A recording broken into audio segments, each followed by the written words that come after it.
يعلمهم الكتاب والحكمة وإن كانوا من قبل لفي ضلال مبين. صدق الله مولانا العظيم وصدق رسوله النبي الأمي الكريم. میرے واجب الاحترام معزز سامعین کرام، ماہ مبارک ماہ ربیع الاول کی ابتدا ہے۔ یہ مہینہ ہمارے لیے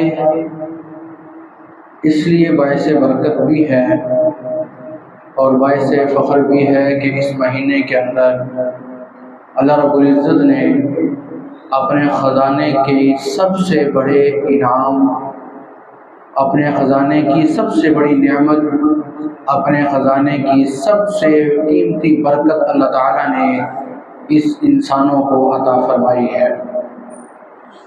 اللہ تعالیٰ نے یہ اتنی قیمتی نعمت انسانوں کو عطا کیوں فرمائی ہے؟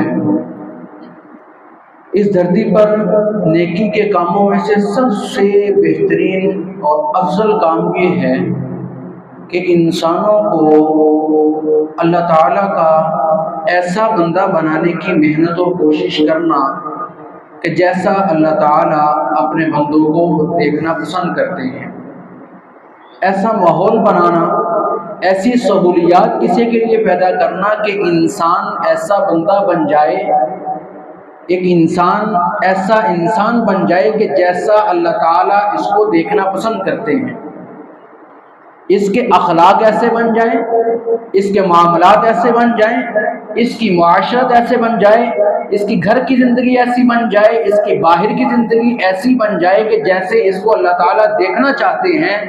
اس طرح کے ماحول پیدا کرنا، اس طرح کی محافل کا منعقد کرنا، یہ اس دھرتی پر نیکی کے کاموں میں سے سب سے بہترین اور اچھا کام ہے۔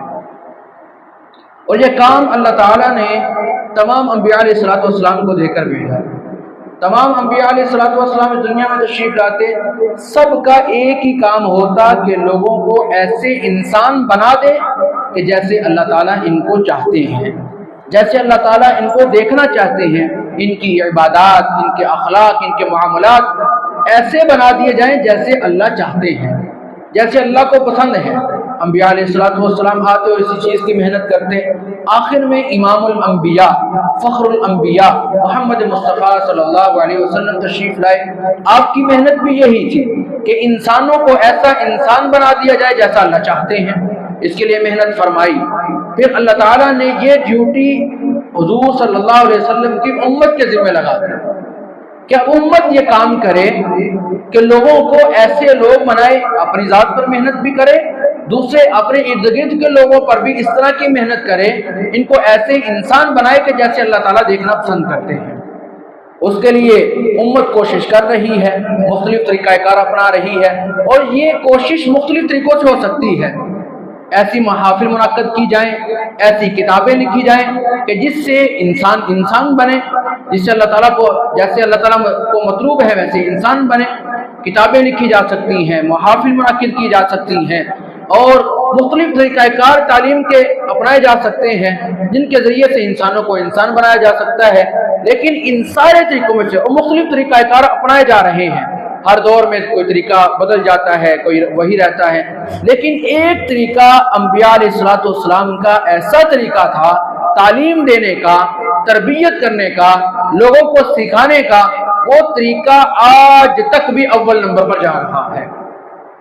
ہر تعلیم دینے کے طریقے بنے، مختلف ادوار میں، مختلف دور میں وہ طریقے بدلتے رہے، لوگوں کے مزاج بدلے، طبیعتیں بدلی، وہ طریقے بدلتے گئے، لیکن ایک ایسا طریقہ جس طریقے کے ذریعے سے انبیاء علیہ السلام لوگوں کو تعلیم دیا کرتے تھے، لوگوں کی تربیت کیا کرتے تھے، وہ طریقہ آج بھی اول نمبر پر جا رہا ہے۔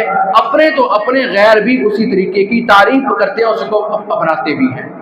وہ طریقہ کیا ہے کہ انبیاء علیہ السلام نے اپنے ماننے والوں کو جو کام کہنا ہوتا تھا، جو کام کروانا ہوتا تھا، انبیاء علیہ السلام ان کے سامنے تقریر کم کرتے تھے، کام زیادہ کیا کرتے تھے۔ اپنے عمل کے ذریعے سے تعلیم دیا کرتے تھے۔ یہ انبیاء علیہ السلام و تمام 1,24,000 نبیوں کا یہ طریقہ رہا ہے کہ اگر انہوں نے اپنے ماننے والوں سے جو کام کروانا ہوتا تھا ان کے سامنے کر دیتے تھے، وہ ان کے ماننے والے خود بخود اس کام کو کرتے چلے جاتے تھے۔ اور آج بھی یہ طریقہ اگر کوئی ٹیچر اپنائے گا، کوئی والدین اپنائیں گے تو یہ طریقہ بہت زیادہ کارآمد ہے بچوں کی تعلیم اور تربیت کے لیے۔ یہ تمام انبیاء علیہ السلام کی سنت بھی ہے اور یہ طریقہ ایسا ہے کہ سارے اس کو ماننے کے لیے تیار ہیں۔ تو تمام انبیاء علیہ السلام اس دنیا میں تشریف لاتے اور لا کر لوگوں کو اللہ کا بندہ بنانے اور انسان کو انسان بنانے کی محنت اور کوشش کرتے۔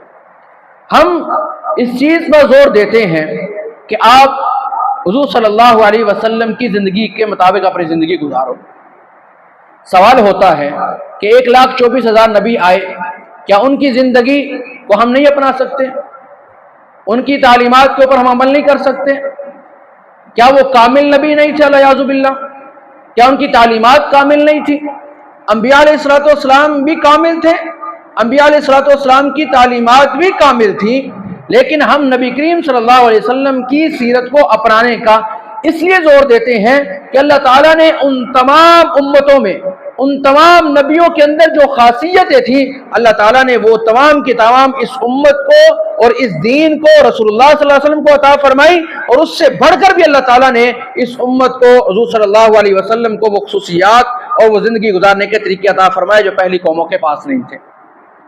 ایک چیز قوانین بنے زندگی گزارنے کے پہلی قوموں کے لیے، اس میں جو قانون اس امت کے لیے بہتر تھا اللہ نے اٹھا کر اس امت کو دے دیا۔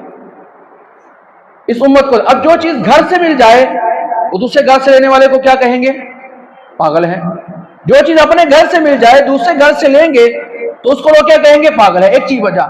دوسری وجہ یہ ہے کہ اللہ تعالیٰ نے حضور صلی اللہ علیہ وسلم کی تعلیمات کو، آپ صلی اللہ علیہ وسلم کی زندگی کو ایسا بنایا ہے کہ زندگی کی ہر شعبے کے اندر ان سے رہنمائی مل سکتی ہے۔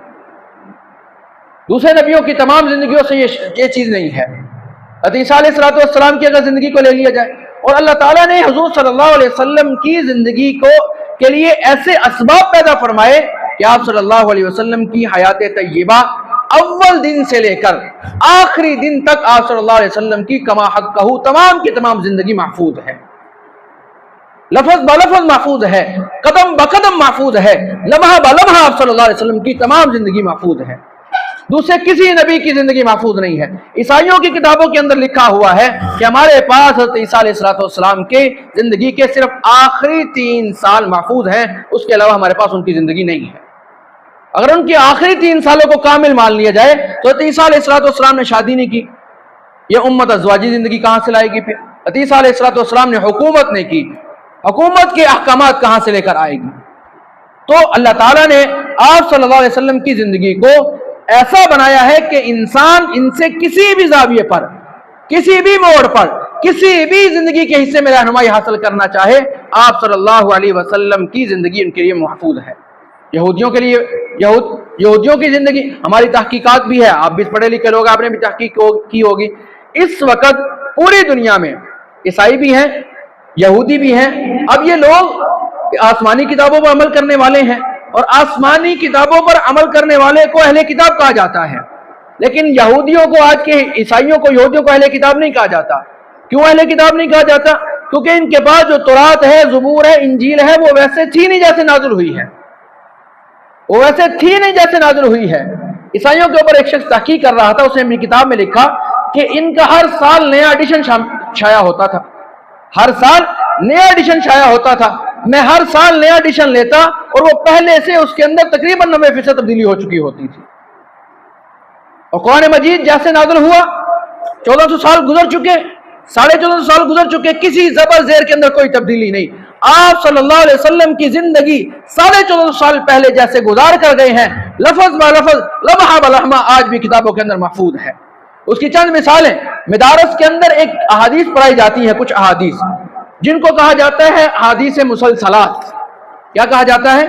حدیث مسلسلات۔ وہ حدیث ایسی ہیں کہ آپ صلی اللہ علیہ وسلم نے جس حیت پر بیٹھ کر، جس زاویے پر بیٹھ کر، جیسے آپ صلی اللہ علیہ وسلم نے وہ حدیث پڑھ کر سنائی، آگے نقل ہوتے ہوتے ہوتے